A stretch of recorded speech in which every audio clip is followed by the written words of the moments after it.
Hi hello నమస్తే welcome to BRK health. నేను మానస. ప్రస్తుతం మనతో పాటు స్టూడియోలో ఉన్నారు acupuncture traditional medicine specialist professor PS Sagar sir ఉన్నారు. సార్తో మాట్లాడదాం. నమస్తే సార్. నమస్తే. చాలామంది పెరాలసిస్తో బాధపడుతున్నారు. అసలు పెరాలసిస్ రావడానికి కారణం ఏంటి? అది వచ్చే ముందు ఎలాంటి లక్షణాలు ఉంటాయి? మంచి ప్రశ్నమా ఇది. ప్రపంచవ్యాప్తంగా మనం చూసుకుంటే సెకండ్ లార్జెస్ట్ డెత్ రావడానికి కారణం పక్షవాతం, బ్రెయిన్ స్ట్రోక్. సో ఈ బ్రెయిన్ స్ట్రోక్ రావడానికి ఇదేమీ వైరస్ బ్యాక్టీరియా వల్ల వచ్చే సమస్య కాదు. ప్యూర్గా ఇది ఒక జీవనశైలి వ్యాధి అని చెప్పొచ్చు. సో జీవనశైలి అనుకుంటే డైట్, లైఫ్ స్టైల్, స్ట్రెస్, ఇమ్యూనిటీలో ప్రాబ్లమ్స్ రావడం వల్ల, బాడీలో గట్ హెల్త్ ఇంబ్యాలెన్స్, టాక్సిసిటీ పెరిగిపోవడం వల్ల, సో వాటి నుంచి వచ్చే ఇన్ఫ్లమేషన్ అంటే ఒక రకమైన డ్రై హీట్ మన బాడీలో జనరేట్ అవుతూ ఉంటుంది. సో అది మన రక్తనాళాలకు లాంగ్ టర్మ్ ఎక్స్పోజర్ అవ్వడం వల్ల రక్తనాళాలన్నీ డీహైడ్రేట్ అయిపోయి కుచించుకుపోయి మనకి అవి రప్చర్ అవ్వడము లేదా ష్రింక్ అయిపోవడము అనేది జరుగుతుంది. అంటే హ్యూమరేజ్ అంటే మనకి బ్లడ్ బయటికి బస్ట్ అయ్యి క్లాట్ అయిపోవడము, లేదా రక్తనాళాలు కుచించుకుపోయి ష్రింక్ అయిపోయి బ్లాకేజ్ క్రియేట్ అవ్వడం. సో చూసుకుంటే ఇప్పుడు లెఫ్ట్ సైడ్ మనకి బ్లాక్ అయిందనుకోండి, right side of the body అంతా కూడా పక్షవాతం వస్తుంది. అదే రైట్ సైడ్ అయిందనుకోండి, left side. Especially left side వచ్చిన వాళ్ళకి స్పీచ్ ఏరియా కూడా ఇక్కడే ఉంటుంది కాబట్టి వాళ్ళ స్పీచ్లో కూడా వాళ్ళకి పారలైజ్ అయిపోవడము లేదా మాట తడబడడం అనేది జరుగుతూ ఉంటుంది. ముఖ్యంగా ఇది సెకండ్ లార్జెస్ట్ డెత్ అని చెప్పాను రీజన్. అండ్ ఎవరైతే వాళ్ళకి అంటే డెత్ అవ్వలేదో వాళ్ళ పరిస్థితి చూసుకుంటే మనం ఎప్పటికీ బెడ్ రిడన్ కండిషనే ఉంటుంది. సో వచ్చాక అంటే ఫస్ట్ వచ్చిన వెంటనే మనం చూసుకుంటే హాస్పిటల్కి వెళ్తాము. ఫస్ట్ లైఫ్ సేవింగ్ ఆస్పెక్ట్స్ చూస్తాం. ఎందుకంటే ఎక్సెసివ్ బ్లీడింగ్ అయిపోయి కొంతమందికి ఇమీడియట్గా స్కాల్ప్ సర్జరీ చేయాల్సిన పరిస్థితి ఉంటుంది. కొంతమందికి సర్జరీ లాంటివి ఏం అవసరం ఉండదు, కానీ బీపీ ఇన్స్టేబుల్గా ఉంటుంది. సో అది కంట్రోల్ అయ్యే వరకు డెఫినెట్లీ మెడికల్ హెల్ప్ అనేది వాళ్ళకి అవసరం. ఐసీయూలో ఉంచాల్సి వస్తుంది స్టేబుల్గా అయ్యేదాకా.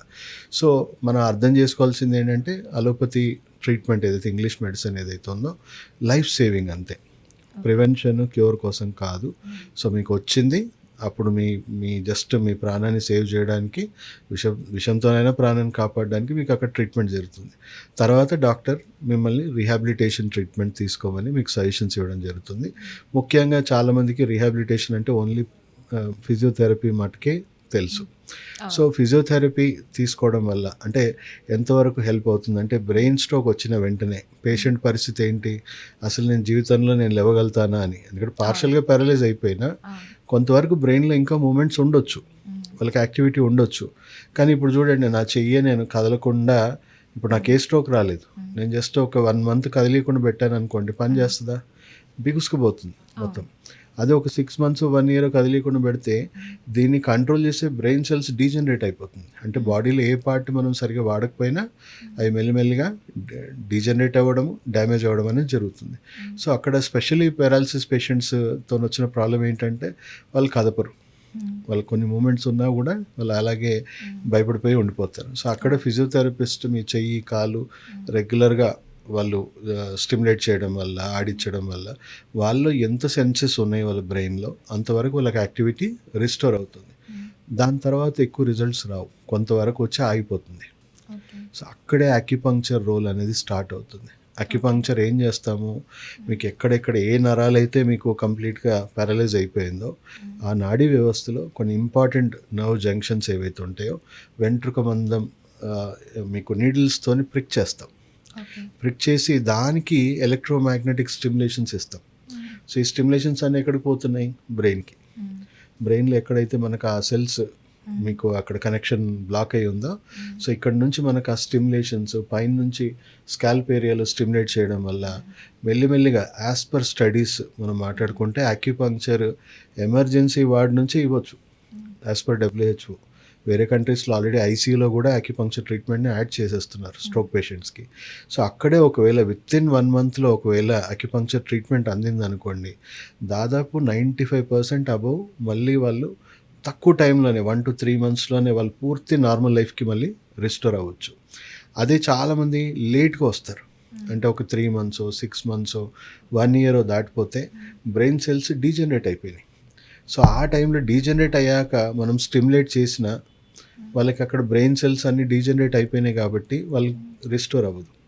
సో అలాంటి లేట్ కేసెస్లో ట్రెడిషనల్ మెడిసిన్, ఫంక్షనల్ మెడిసిన్, దాంట్లో మనకేంటంటే బ్రెయిన్లో మళ్ళీ స్టెమ్ సెల్స్ రీడెవలప్ చేయడము, బ్రెయిన్లో కొత్త ఇమ్యూన్ సిస్టమ్ డెవలప్ చేయడము, వాళ్ళ గట్ హెల్త్ ఇవన్నీ కూడా మళ్ళీ కరెక్ట్ చేయడము, దాని ద్వారా మళ్ళీ ఇంకో స్ట్రోక్ రాకుండా కూడా వాళ్ళకి హెల్ప్ అవుతుంది, బ్రెయిన్ డ్యామేజ్ అవ్వకుండా. And more over brain cells మళ్ళీ రీజనరేట్ అవ్వడం స్టార్ట్ అవుతుంది. సో రీజనరేట్ అవుతున్నా కొద్దీ అక్యుపంక్చర్ అండ్ ఈ ఫంక్షనల్ మెడిసిన్ కాంబినేషన్లో వాళ్ళకి ట్రీట్ చేయడం వల్ల కొంచెం లేట్ అవుతుంది. ఎందుకంటే రీజనరేషన్ అంటే రాత్రి అవ్వదు కదా. కొంతమందికి 6 months to 1 year పడుతుంది, కొంతమందికి 1 to 2 years పడుతుంది. ఎంత ఎక్కువ డ్యామేజ్, ఎంత ఎక్కువ లాంగ్ టర్మ్ గ్యాప్ వస్తే అంత ఎక్కువ డిసెబిలిటీ ఉంటుంది. సో అలా లేట్ స్టేజ్ పేషెంట్స్లో కూడా మనం ఈ విధంగా ట్రీట్ చేయడం వల్ల వాళ్ళకి రీజనరేట్ అయ్యి యాజ్ పర్ స్టడీస్ 65% to 90% మళ్ళీ వాళ్ళని నార్మల్ లైఫ్కి తీసుకురావచ్చు. సో ప్లస్ పాయింట్స్ ఏమున్నాయి అక్యుపంక్చర్ ఫంక్షనల్ మెడిసిన్లో అంటే మళ్ళీ ఇంకో స్ట్రోక్ రాకుండా మీ ఆరోగ్యాన్ని సరిచేయచ్చు. అండ్ లేట్ స్టేజ్ పేషెంట్స్లో కానీ ఈ స్ట్రోక్ వచ్చిన పేషెంట్స్ కానీ లిమిటెడ్ ట్రీట్మెంట్ అవైలబిలిటీ ఉంది. సో ఒక రకంగా acupuncture is the world's best treatment అని WHO కూడా దీన్ని ఆమోదిస్తుంది. అండ్ రేపు ఫ్యూచర్లో మీకు 3 to 5 yearsలో ఆల్మోస్ట్ ఇప్పటికే it is second leading practice after English medicine. Shortly మీకు ప్రతి హాస్పిటల్లో కూడా ఇప్పుడు ఆల్రెడీ ఎయిమ్స్ లాంటి సెంట్రల్ గవర్నమెంట్ హాస్పిటల్స్లో దీన్ని ఇంటిగ్రేట్ చేసేసారు. అక్కడే డిపార్ట్మెంట్స్ పెట్టేసి ఇంటిగ్రేటెడ్ ట్రీట్మెంట్లో దీన్ని యాడ్ చేశారు. అండ్ షార్ట్లీ ప్రతి ఒక్కరికి అవేర్నెస్ పెంచుకొని సకాలంలో ట్రీట్మెంట్ తీసుకుంటే వాళ్ళకు తక్కువ టైంలోనే వాళ్ళు పూర్తిగా మళ్ళీ నార్మల్ లైఫ్కి రావచ్చు. కొంచెం లేట్ స్టేజ్ పేషెంట్స్ కూడా అసలు ఏ ట్రీట్మెంట్ అందుబాటులో లేదు, కేవలం అక్యుపంక్చర్ ఫంక్షనల్ మెడిసిన్ ద్వారా ఎంతోమంది మా రీహాబిలిటేషన్ సెంటర్లో దాదాపు 20 సంవత్సరాలుగా మేము ట్రీట్ చేస్తున్నాం. సో బోల్డ్ ఎంతమంది patients 5 years 10 years bed ridden ఉన్న వాళ్ళు కూడా ఒక 1 to 2 yearsలో వాళ్ళు కోలుకొని 60%, 80%, 90% రికవర్ అయ్యి మళ్ళీ వాళ్ళ పనులు రెజ్యూమ్ చేసుకునే అంత పరిస్థితి కూడా వచ్చారు. ఓకే, అంటే ఫిజియోథెరపీ కంటే ఇది ఎక్కువ ఎఫెక్టివ్గా పనిచేస్తుంది అంటారు? అవునమ్మా, ఫిజియోథెరపీ కంటే కూడా ఇది ఎఫెక్టివ్. ఎందుకంటే మనం నరాలు, నాడీ వ్యవస్థ, బ్రెయిన్ సెల్స్కి కనెక్ట్ చేయగలిగే ట్రీట్మెంట్. ఈవెన్ ICMR అదే Indian council for medical research కూడా ఈ విషయాన్ని గుర్తించి, ఎందుకంటే ఫిజియోథెరపిస్ట్ దగ్గరికే డైరెక్ట్గా రీహాబిలిటేషన్కి వెళ్తున్నారు కాబట్టి వాళ్ళని కూడా ఈ ట్రీట్మెంట్ నేర్చుకొని ఫిజియోథెరపీతో పాటు అక్యుపంక్చర్ కూడా ఇవ్వగలిగితే పేషెంట్ ఎక్కువ బెనిఫిట్ అవుతారని చెప్పేసి కూడా వాళ్ళు ఆమోదించడం జరిగింది. సో నేర్చుకుంటున్నారు కూడా చాలామంది. అంటే ఒకవేళ మానసిక ఒత్తిడి ఎక్కువైనప్పుడు ఈ పెరాలసిస్ అనేది ఎక్కువయ్యే ఛాన్సెస్ ఉన్నాయా సార్? అయితే ఇప్పుడు నేను చెప్పినట్టు diet, lifestyle, stress, immunity 4 factors ఉన్నాయి. స్ట్రెస్ మనం మాట్లాడుకుంటే ఆల్మోస్ట్ 70% డిసీజెస్ అన్నీ కూడా స్ట్రెస్తో లింక్ అయిన డిసీజెస్ అని చెప్పొచ్చు. అండ్ 95% అనారోగ్య సమస్యలన్నీ కూడా కాంప్లికేట్ అవుతుంది కూడా స్ట్రెస్. సో ఆబ్వియస్లీ స్ట్రెస్ వల్ల ఏమవుతుందంటే కార్టిసాల్ లెవెల్స్ విపరీతంగా పెరిగిపోయి వాళ్ళ బాడీలో న్యాచురల్గా ఇన్ఫ్లమేషన్ పెరిగిపోతుంది, డైజెషన్ స్లో అయిపోతుంది, మెటబాలిజం స్లో అయిపోతుంది. సో అన్నీ కాంప్లికేట్ అవుతాయి. సో ఆబ్వియస్లీ పేషెంట్కి మేము 1/2 hour 40 minutes కౌన్సిలింగ్ సెషన్స్లో వాళ్ళకి స్ట్రెస్ మేనేజ్మెంట్ ఎలా చేసుకోవాలనేది కూడా ఫంక్షనల్ మెడిసిన్లో చాలా ఇంపార్టెంట్ రోల్. సో డెఫినెట్లీ అది చాలా హెల్ప్ అవుతుంది. Okay sir, thank you. Thank you. So చూసారు కదండి, పెరాలసిస్ని తగ్గించుకోవడానికి ఆక్యుపంక్చర్ అండ్ ట్రెడిషనల్ మెడిసిన్తో ఎలా తగ్గించుకోవాలో డాక్టర్ PSR సాగర్ మాటల్లో విన్నాము. సో చూస్తూనే ఉండండి, మరొక ఎపిసోడ్తో మళ్ళీ కలుద్దాం. Thank you.